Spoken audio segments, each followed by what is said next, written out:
Darkseid. Kara leaves with me. She's free to leave, if that is what she desires.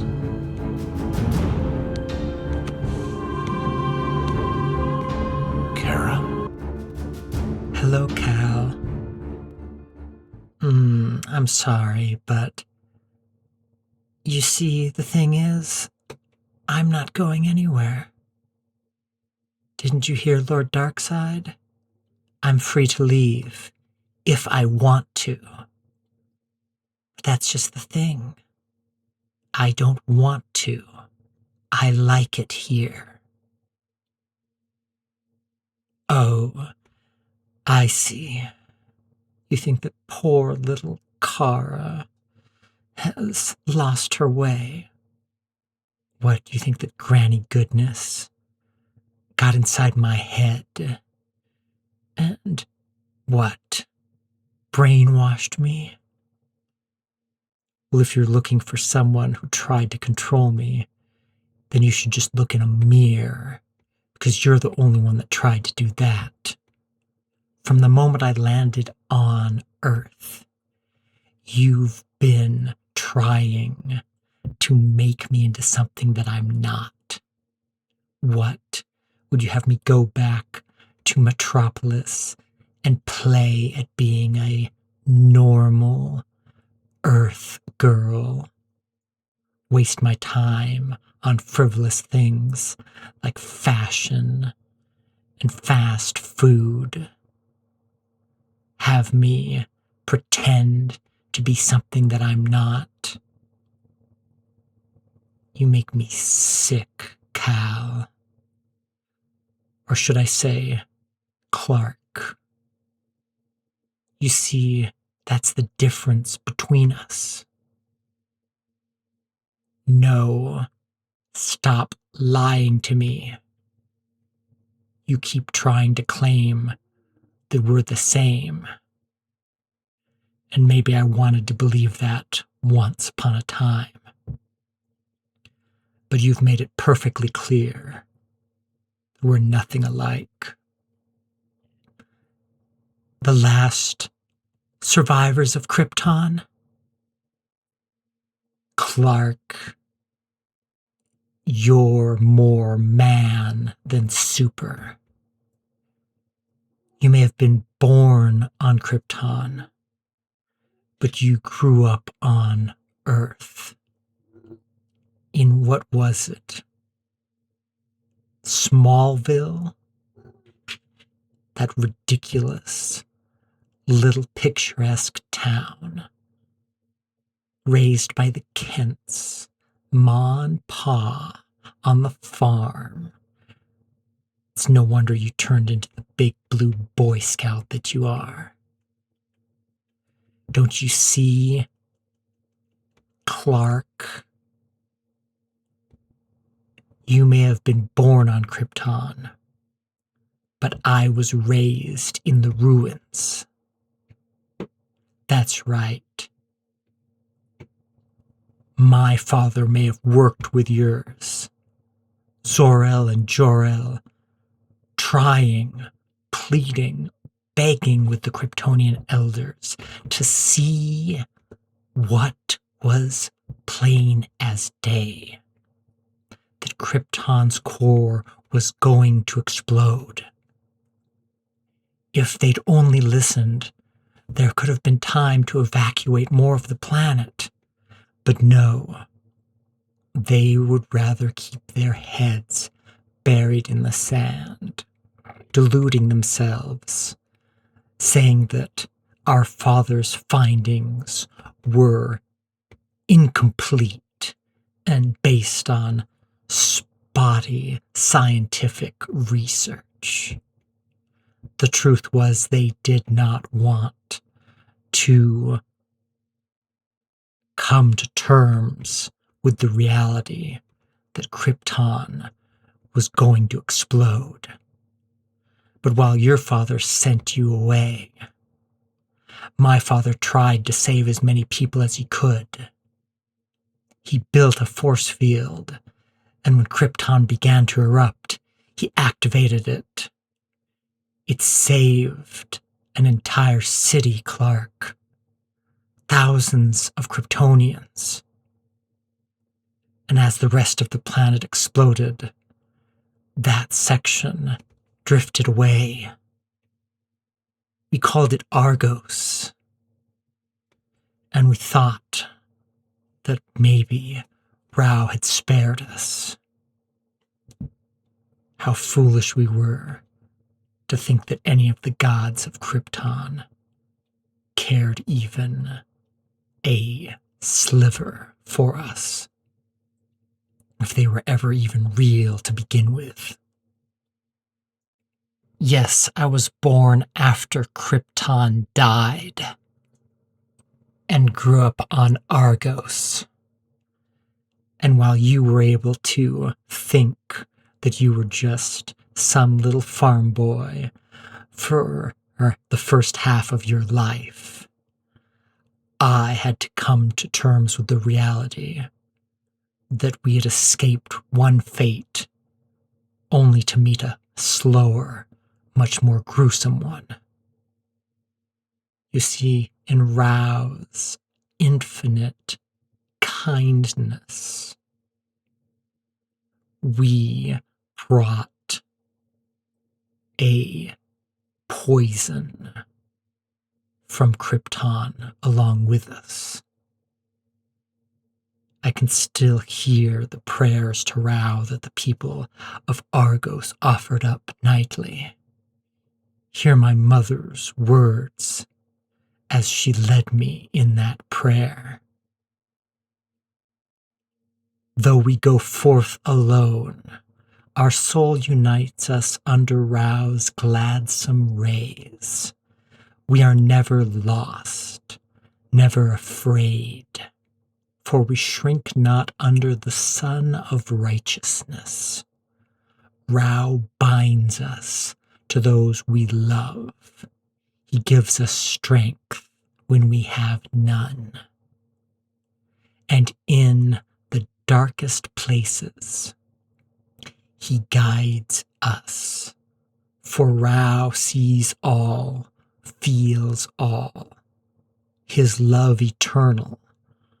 Rao protect us so that we might protect others. And we shall rise, a fire in his hearth, burning and free.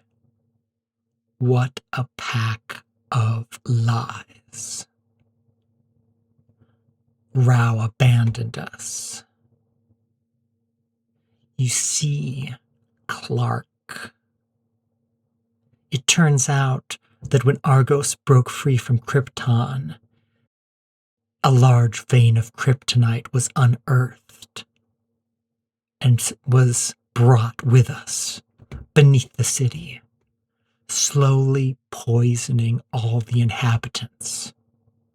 I watched my mother grow weaker and weaker every day.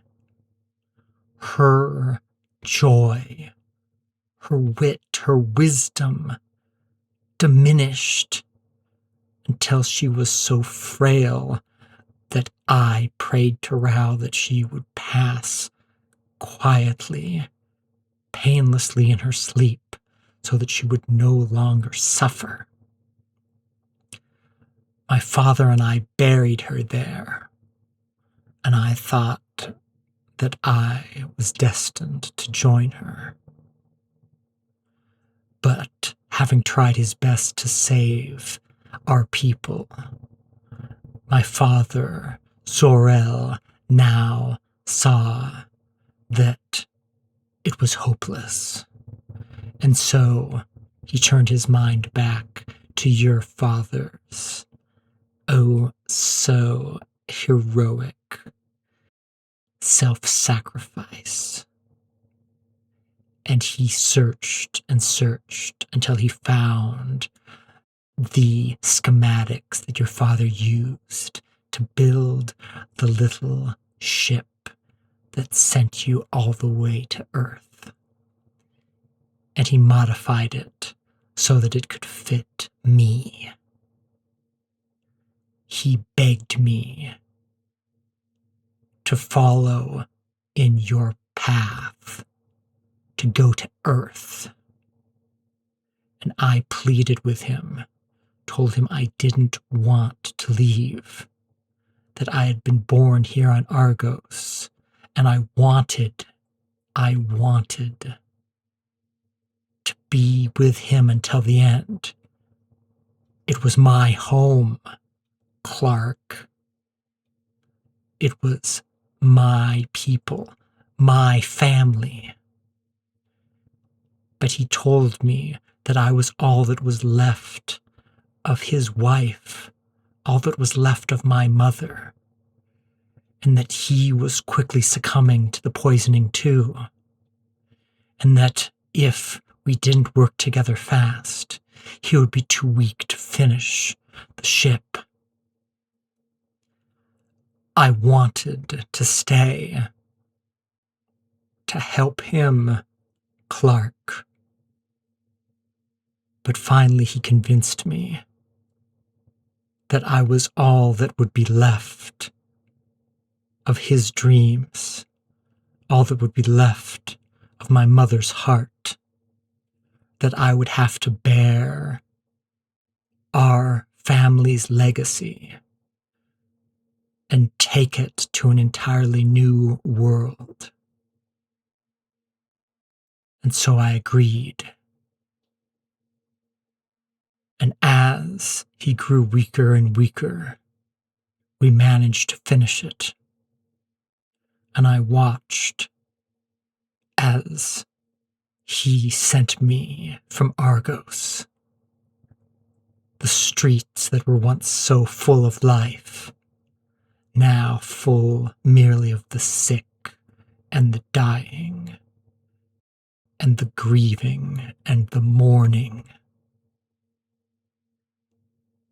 The last I saw of my father was him standing in the laboratory as the ship departed. By then he was so pale that I could see his veins standing out clearly against his skin, green from the kryptonite poison coursing through his blood. I still see that image when I close my eyes at night. My father watching his daughter go, knowing that he would never be certain whether I had made it safely to my destination, having put all his hopes on me, while dooming himself to die alone. I tried to comfort myself with the thought that there was still one surviving member of our family. All those many, many light years away on Earth. My cousin, Kal-El.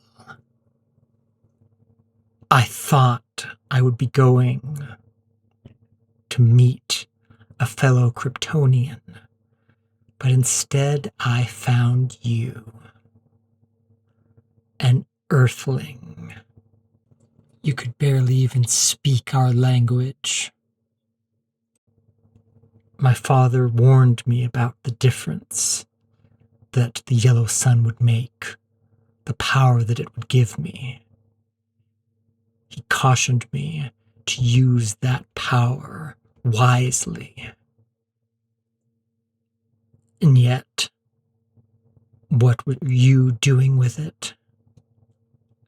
Dressing like some sort of carnival freak, just so that the tissue paper people of Earth wouldn't be frightened by the reality that there was now a god walking among them.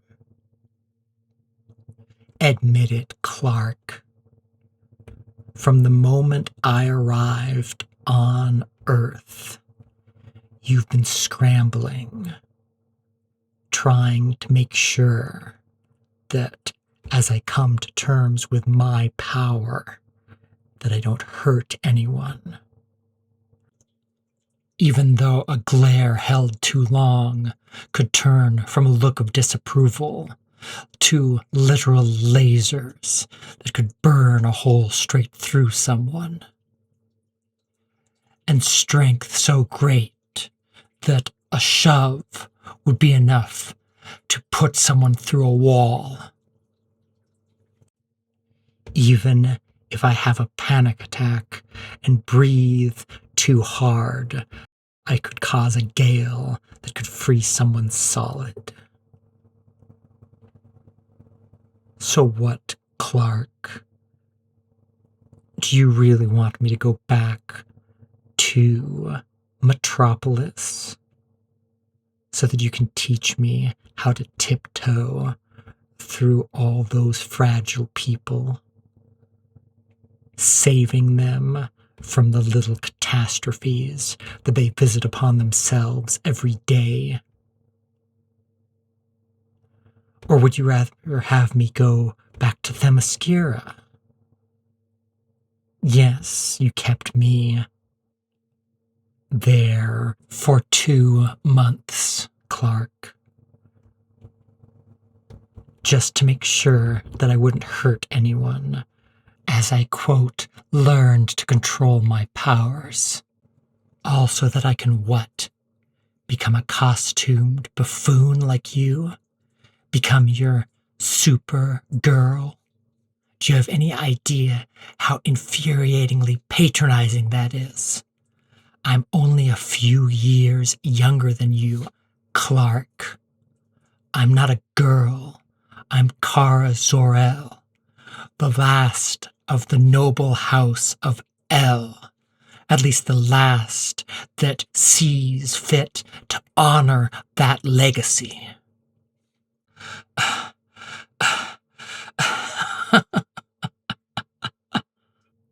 Well, congratulations.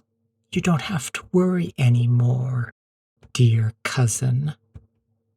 I found a home, but it's not on Earth, not in Metropolis, not on Themyscira. It's here, on Apokolips. I am Lord Darkseid's right hand, the captain of his Furies, of his elite guard. Here I can use my power without having to hold back. I can be myself without having to create some ridiculous masquerade. What, were you thinking that I was going to get a job at the Bugle? Be a reporter like you? But that's the thing, isn't it? That's not the mask. You're more Clark Kent than you are Kal-El. More man than Superman. Well, I'm sorry, cousin, but I'm not leaving. And if you try to make me go with you, you're not going to like what will happen. You see, I've been getting stronger. Am I as powerful as you? I guess we'll find out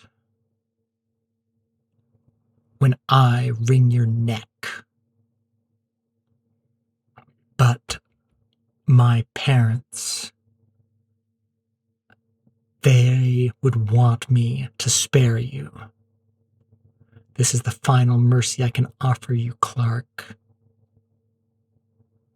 I am home.